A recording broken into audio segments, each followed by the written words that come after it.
반갑습니다. 7월 18일 화요일 큐티 스케치 시간입니다. 오늘 본문은 사도행전 12장 1절부터 12절까지의 말씀입니다. 오늘 본문은 이렇게 시작합니다.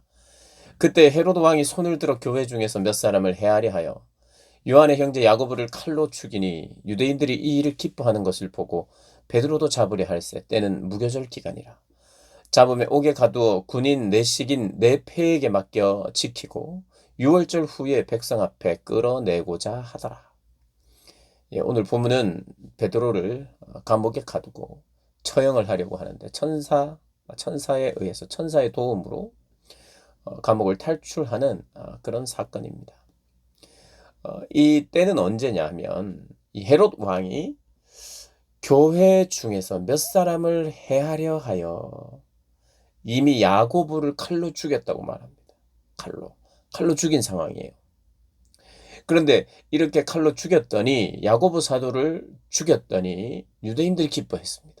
왜냐하면 그리스도인들이 유대교를 인정치 아니하고 너희들이 못 박아 죽인 예수가 너희들의 구원자다, 하나님의 아들이다 이렇게 하면서 복음을 전하고 많은 이들이 믿게 되니까 유대인들의 입장에서는, 유대교를 신봉하는 자들의 입장에서는 이 그리스도인들을 핍박할 수밖에 없고 그들을 잡아서 죽이려 했지요. 그런데 헤로드 왕이 그 일을 도와준 거고 그 일을 감행하니까 유대인들이 너무 좋아한 거예요.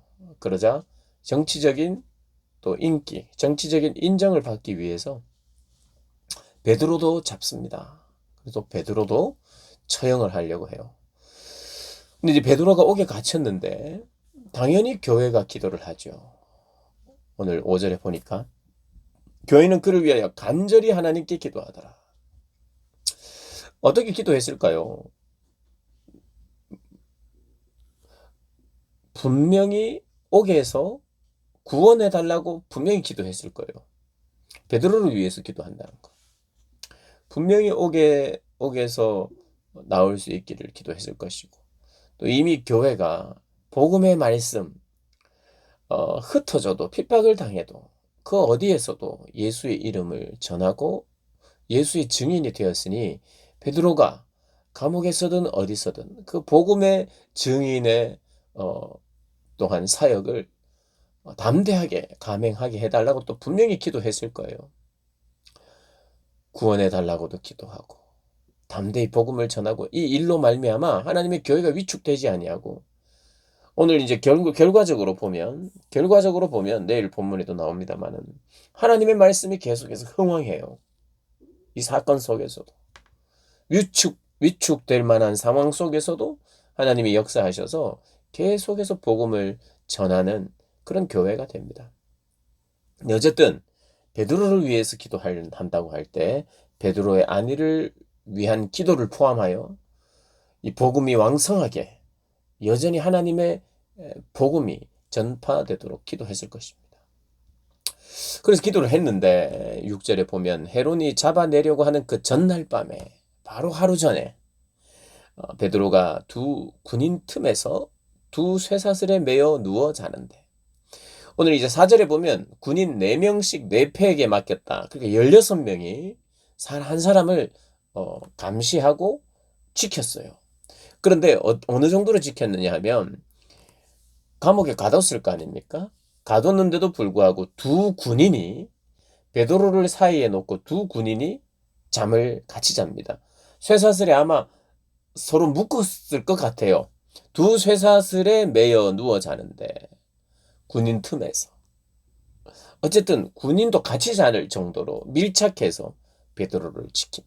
베드로가 어떻게 해야 할 수 없도록 쇠사슬을 차고 또 군인도 옆에서 함께 자고 이랬던 것 같아요. 그리고 밖에는 파수꾼들이 문 밖에서도 옥을 지키고. 그러니까 아무도 베드로를 구출할 수 없는 그런 상황이라는 것을, 그리고 베드로 스스로의 힘으로도 결코 그 결박을 풀 수 없는 상황이라는 것을 이야기해 줍니다. 그런데 호련히 천사가 나타나죠. 주의 사자가 나타나서 베드로에게 일어나라 이야기를 합니다. 그리고 쇠사슬이 그 손에서 벗어지고 또 신을 신으라. 그리고 또 겉옷을 입고 따라오라 이런 말을 계속하자 베드로 그냥 따라갑니다. 천사가 하는 것이 생시인지 알지 못하고 환상을 보는가 하니라. 베드로가 깊이 잠이 들었던 것 같아요. 사실 다음 날 재판에 넘겨지고 아마 사형이 집행되는 6월절 후에 백성 앞에 끌어내고자 하더라라고 4절에 이제 나오는데 6월절 후에 백성 앞에 끌어낸다. 이것은 무엇이냐면 공개적인 처형을 지금 계획하고 있는 것이에요. 유대인들의 인기를 받기 위해서 이미 헤롯의 계획, 그 왕의 계획입니다. 최고의 주권자라고 할 수 있는 왕의 계획이 그랬고 그것을 실행할 능력이 있었고 그리고 베드로를 16명의 군인이 지켰고 밀착하여 2명도 지켰어요. 이런 상황을 자세히 알면 기도해도 쉽지 않은 상황이라고 생각할 수 있죠. 그러니까 사람의 힘으로는 어떻게 할 수 없는 상황입니다. 이들이 믿음으로 기도를 했을 거예요. 하나님이 아니시면 안 됩니다라고 기도했을 거예요. 어쨌든 천사가 도와줘서 옥을 나옵니다. 옥을 나와요. 문이 열리고. 그러니까 하나님의 기적이에요. 하나님의 기적. 그리고 기도의 응답이기도 합니다. 근데 우리가 알아야 되는 것이 있습니다. 우리가 생각을 좀 잘해. 오늘 본문을 통해서 우리가 좀 살펴봐야 될 것은 뭐냐 하면 야고보가 옥에 갇히고 야고보가 핍박을 당하고 야고보가 죽음의 위기에 있을 때 교회는 기도 안 했을까요? 분명히 했어요. 기도를 했는데도 야고보는 순교를 하고 오늘 기도를 했는데 베드로는 구원을 받습니다. 탈출을 합니다. 그러니 기도를 열심히 하고 이 기도를 간절히 하면 하나님이 역사하셔서 살고 기도를 열심히 하지 않으면 죽고 이런 건 아니라는 것은 오늘 본문이 이야기하고 있어요. 사도 야고보는 죽고 베드로는 지금 살고. 그러면 하나님의 기도는 뭔가? 하나님께 기도하는 것은 무엇이냐? 단지 살게만 해주세요라고 기도하는 것이 기도의 초점이다. 이렇게 가르치지 않는 것이죠. 그럴 것 같으면 이렇게 돼요. 야고보를 위해서는 기도 안 해서 죽었는데 베드로를 위해서는 기도하니까 베드로가 살았다. 네, 이런 교훈이 나와야 되는데 전혀 그런 교훈이 오늘 본문에서는 소개되지 않습니다. 그냥 우리가 해야 될 것은 간절히 기도하는 것이에요. 베드로의 안위를 위해서도 기도하고 복음을 위해서도 기도하고 담대하게 하나님의 일을 감당하게 해달라고도 기도하고 그리고 어떻게 보면 그 결과, 그 과정은 하나님께. 누군가는 죽음을 통해서 하나님께 영광을 돌리고 주의 복음을 확장시키고 누군가는 옥에서 구원하는 방식으로 복음이 전해지게 하는. 어쨌든 7절을 보면요. 호련히 주의 사자가 나왔답니다. 이 사도행전은 호련히, 갑자기 이런 단어를 많이 쓰는데 정말 간절히 바랬고 기대했고 이런 것보다는 갑자기. 베드로는 지금 잤어요. 베드로 안에는 평안이 있었던 것 같아요. 그러니까 구원을 받는다는 확신보다는 주의 일을 감당해야 될 확신, 담대함, 그리고 사나 죽으나 내가 해야 될 일을 주님이 다 하시고 주님이 모든 옥에 있는 상황도 아시고 그것을 구원하실 분도 하나님이시고 그리 아니하실지라도 하나님은 하나님이십니다라는 그런 고백이 있었으니 사람이 깊이 잘 수 있었던 것 같아요. 그러니까 비몽사몽에 일어나서 천사가 지금 자기를 인도하는지 뭐 누가 인도하는지 이게 꿈인지 생신지도 모르는 정도로 깊이 잤던 것 같아요. 여러분 누군가가 수술대에 들어가기 전에 하루 전에도 잠을 잘 못 잡니다. 누군가가 막 흔들어 깨우면 금방 일어납니다. 그런데 뭐 천사가 막 깨우고 이래도 약간은 비몽사몽이에요. 그러니 베드로가 간절히 나를 살려주세요. 이런 기도를 한 것도 아닐 수도 있겠다 생각하는 거죠. 그러니까 어려운 상황을 만나면 우리는 다 기도해야 됩니다. 베드로도 그렇게 기도했을 것이고 추측할 수 있죠. 그리고 성도들도 살려달라고 기도하고 베드로도 살려달라고 기도하고 누구든 살려달라고 기도하는 거 그거 틀린 것도 아니고 그렇게 기도해야 되는 게 맞아요. 그런데 거기에 내 마음이 올인되어 있지는 않은 것 같다는 거예요. 베드로는 적어도. 거기에서 내가 내일 처형이 다가오는데 안절부절하며 기도하지 않았고 하나님의 뜻을 맡기는 기도했을 것 같아요. 그리고 나서 중요한 것은 10절은 이제 완전히 감옥을 나와서 11절에 보면 이에 베드로가 정신이 들어 이르되 내가 이제야 참으로 주께서 그의 천사를 보내어 이제야 제 정신이 들어서 이제야 천사를 보내셨구나 이걸 알게 되고 그 다음 나를 헤롯의 손과 유대 백성의 모든 기대에서 벗어나게 하신 줄 알았노라. 이제야 내가 그것을 알았다. 그것을 깨닫고 나는 마가라는 요한의 어머니 집에 갔다. 자, 다른 것은 우리가 여러 가지로 상상할 수 있고 추측할 수 있어요. 간절히 기도하니까 천사가 도와줬다. 우리 가능하고요. 간절히 기도할 때 하나님 역사하신다는 것도 가능하고 하나님의 구원의 역사는 그 모든 것도 결박할 수 없다. 그 모든 결박을 풀어내는 게 하나님의 능력이다. 이것도 다 가능합니다. 그런데 베드로가 이 사건을 통해서 이렇게 고백하지 않아요. 하나님은 나를 구원하셨다. 나를 살게 하셨다. 나를 살아나게 하셨다. 이걸 고백하지 않고 깨달음을 고백하는데 뭐냐 하면 헤롯의 손은 어떤 손입니까? 왕의 손이고 주권자의 손이고 왕이 주무를 수 있고 왕이 어떻게 결정할 수 있는 손, 능력. 그 다음 유대 백성의 기대는 베드로가 죽는 것이고 복음이 퍼지지 않는 것이고 하나님의 교회가 세워지고 번성하는 것이 유대 백성들의 기대가 아니었어요.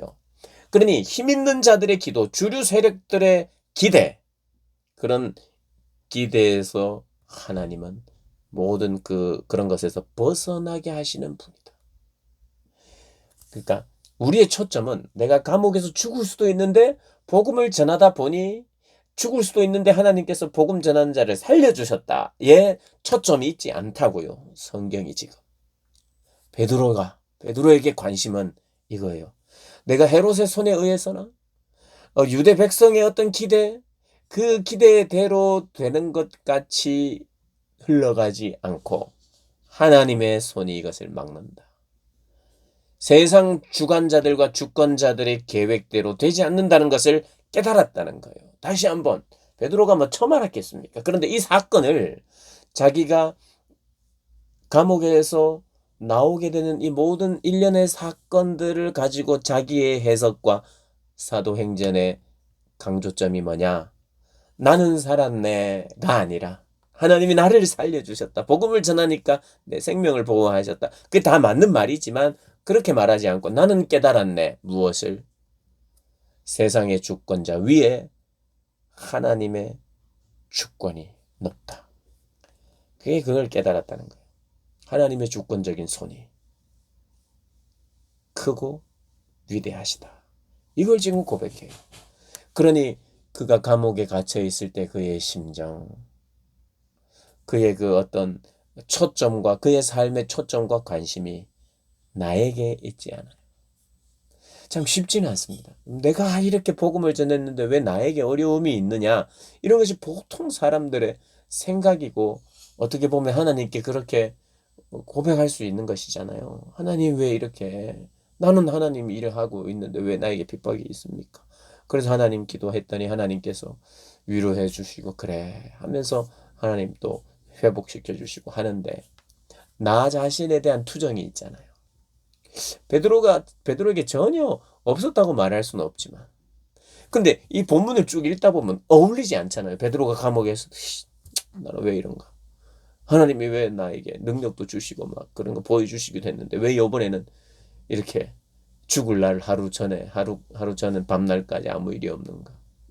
내가 복음을 전한다고 하는데 투정이 없어 보이지 않아요? 푹 자고 있대요. 푹 자고 있고 나와 보니 이렇게 생신지 꿈인지 뭐 이제 알았다 그러고 정신이 들었는데 탁 깊은 깨달음이 자기의 중심의 가장 큰 깨달음이 뭐냐면 진짜 주권자는 하나님이시다. 이걸 다시 한번 확인하게 됐대. 그러니까 이 본문 속에서 베드로가 가지고 있는 관심과 그가 추구하고 있는 하나님은 어떻게 믿고 있는가? 어떤 하나님을 만났는가? 그리고 내가 만난 하나님과 내가 추구하는 하나님과 내가 하나님의 일이라고 여기면서 하는 그 일을 하면서 내가 느끼는 느낌이 어떤 차이가 있는가? 오늘 본문에서 그것을 한번 묵상했으면 좋겠습니다. 베드로가 깨달은 것은 나를 살려주시는 구원자 하나님이라기보다는 세상의 모든 권세와 주권 위에 하나님이 계시다. 이거를 깊이 깨달았다고 말합니다. 11절 여러분 깊이 묵상하는 오늘 복된 한 날 되시길 주님의 이름으로 축복합니다.